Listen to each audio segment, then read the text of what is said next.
Hey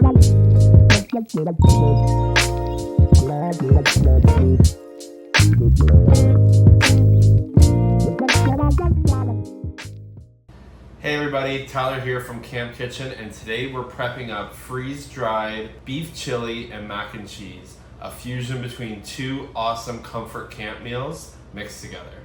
On a canoe trip, you usually push pretty hard through the day, and when you get set up at camp at dinner time, you want something really hearty and filling. This is taking two hearty and filling meals and colliding them together. Some ingredients that we'll be using today are onions, peppers, garlic, cheddar cheese, ground beef, some tomatoes, hot sauce, cream cheese, cooked macaroni, 6-bean medley, and I think that's it. Okay, first I'm going to dice some of my vegetables that I'm using, the onion and the peppers, and I'm also going to cut up the garlic.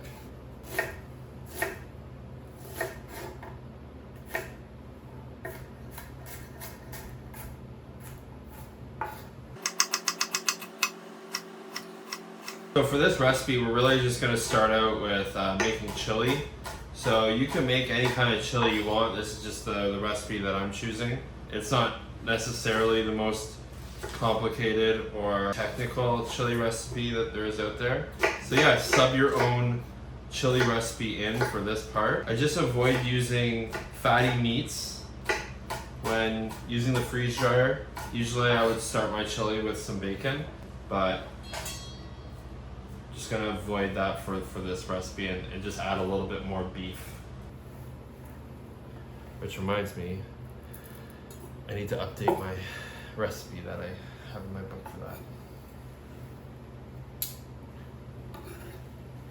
I'm gonna actually do that right now before I forget.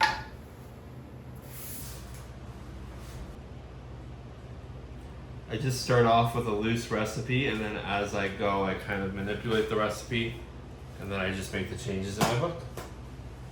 Just gonna dice the peppers. Go like a medium dice.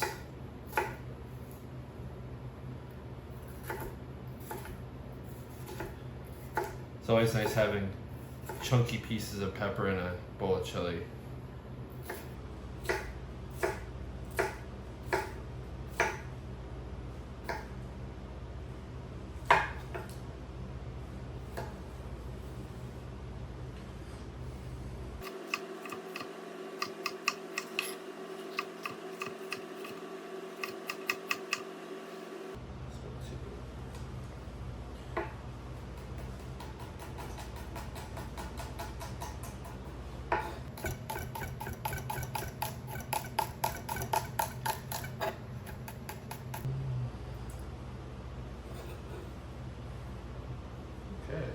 I'm just gonna grate some cheddar up.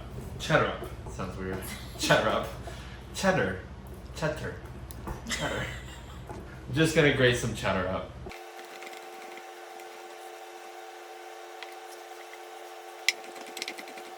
Gonna be cheesy. Okay, I have all of my ingredients prepped and ready for the pot. So I'm gonna go over to the stove and make the chili. So I'm just gonna get my pot nice and hot. I'm gonna add a touch of olive oil, and then I'm gonna add my beef and get that browned up really nicely.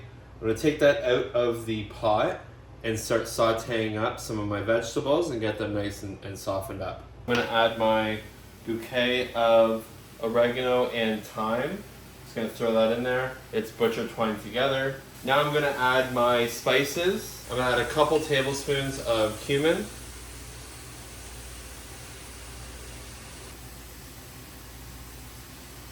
1 tablespoon of sweet paprika,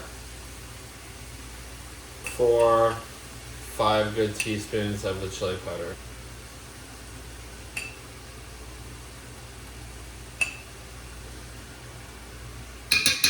I'm also going to add a good pinch of salt at this point too.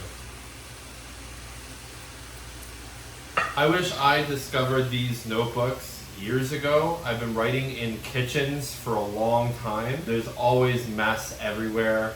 Grease, flour, oil, liquids everywhere. These notepads are completely weatherproof and waterproof. Right in the Rain is the brand. They are awesome. This one's just for my freeze-dried meals, just so I can journal my recipes. Doesn't matter what gets on the paper, it just wipes right off and you can write right through it.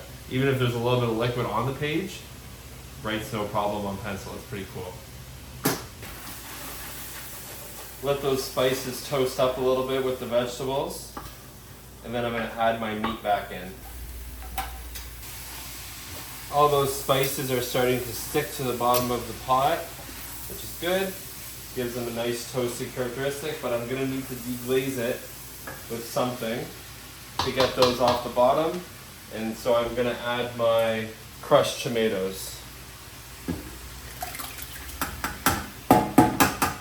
You can hear it deglaze off the bottom of the pot there.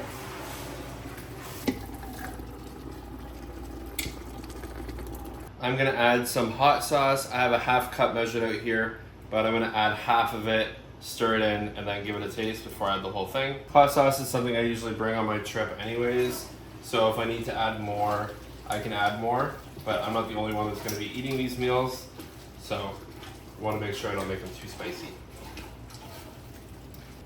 We'll let that simmer for a little bit and marry in flavors. I'm gonna taste it. Make sure it's not too spicy.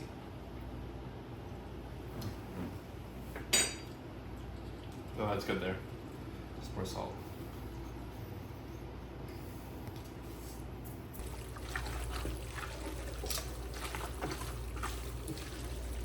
Seems weird, but I'm basically gonna be making a cheese sauce in here, and I just want it to be a little bit creamier than what your typical chili might be.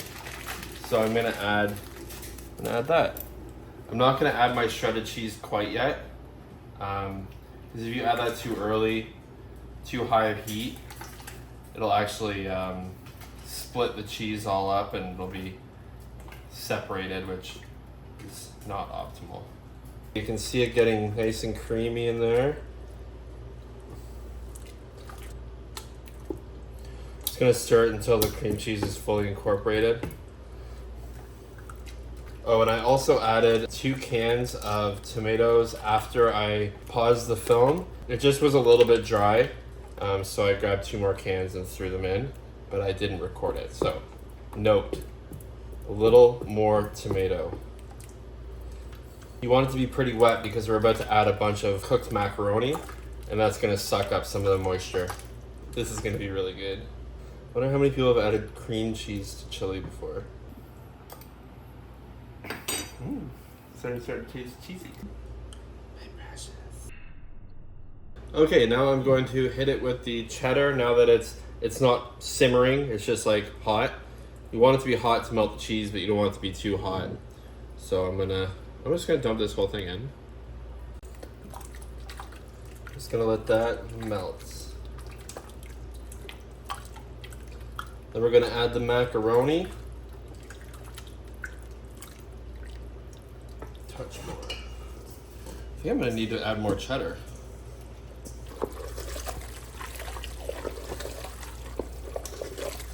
On further inspection, it needed that last brick of cheddar cheese. So here we go.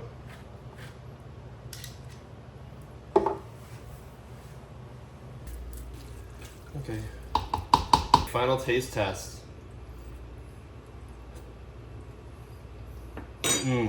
Yeah. Just did the final taste test and it passes with flying colors.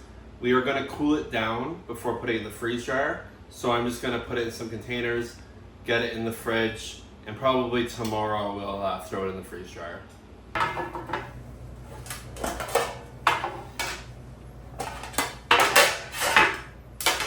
Partial works are pretty good for these, eh? Makes cleanup a lot easier. Overnight, the beef chili mac and cheese is cooled down, and we're just gonna get it onto the trays and fire it into the freeze dryer.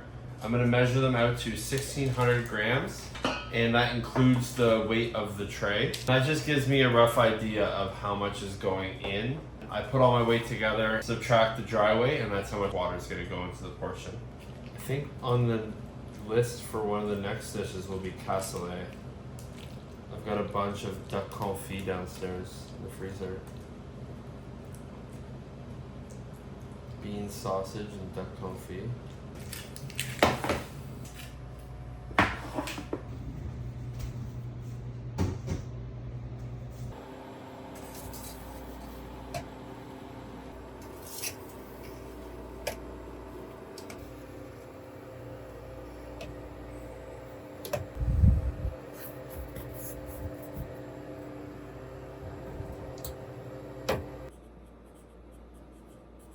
It's been a couple days and the beef chili mac and cheese is all through the freeze dryer. It took 2 loads for this dish, just because we made such a big pot. Started out with 8 kilograms of beef chili mac, and we finished with about 4 bags, weighing a total of 2.4 kilograms, so almost quarter of the weight, which is really impressive and cool. So yeah, we're just gonna portion it up. I've already done all the math. I know my portion sizes. I just stored them in the Ziploc bag for short-term storage to get everything through the freeze dryer. Cassie's written on our Mylar bags, and I've got my weights. So yeah, we're good to go.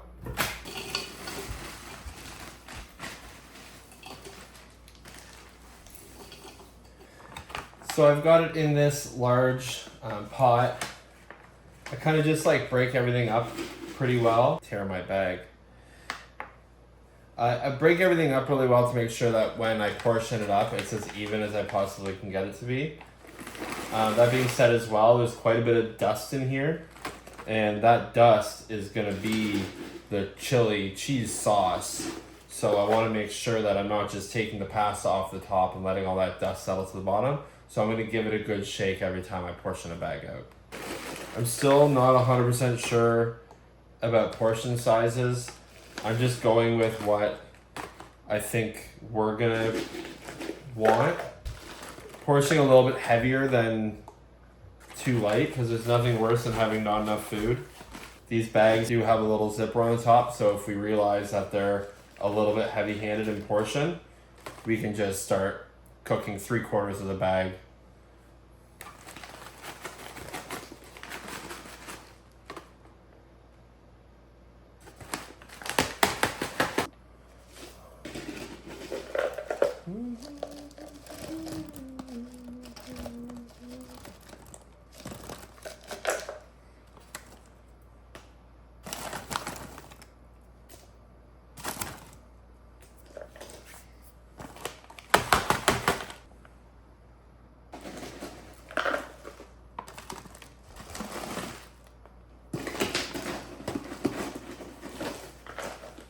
Oh, look at that. 700 grams is 11.25 portions. Do I think I should go one way or the other? You know what I mean? Should I go 11 portions or 12 portions? And I was like, well, this is pasta, so it's a little bit heavier than the last thing that we made, the cabbage rolls. So I was like, let's go for a, I don't know, it's like 670 gram portion, and that gives us an equal 12 portions. So now we won't have a half bag, it'll all be equal size bags. Kind of just a different way to do it, I guess. Similar way, but just a way that we're not gonna end up with like a half portion.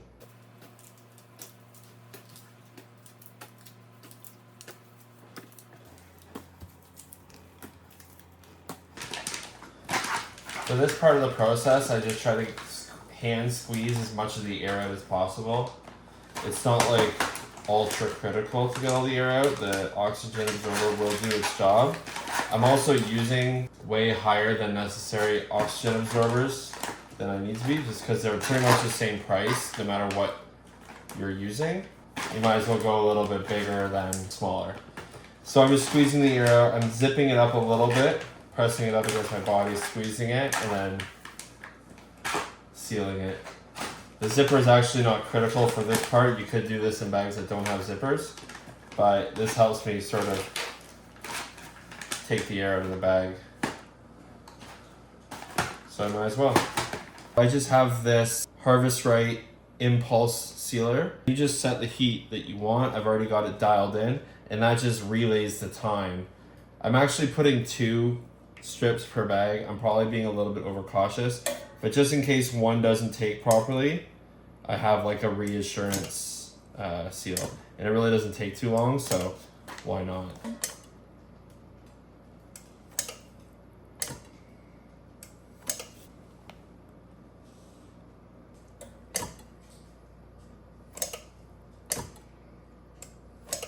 Now that my knee's healing up, I'm gonna be able to get out for a lot more trips. Please subscribe to see some upcoming trips that I'll be doing. I've got a flat water trip and then a river trip.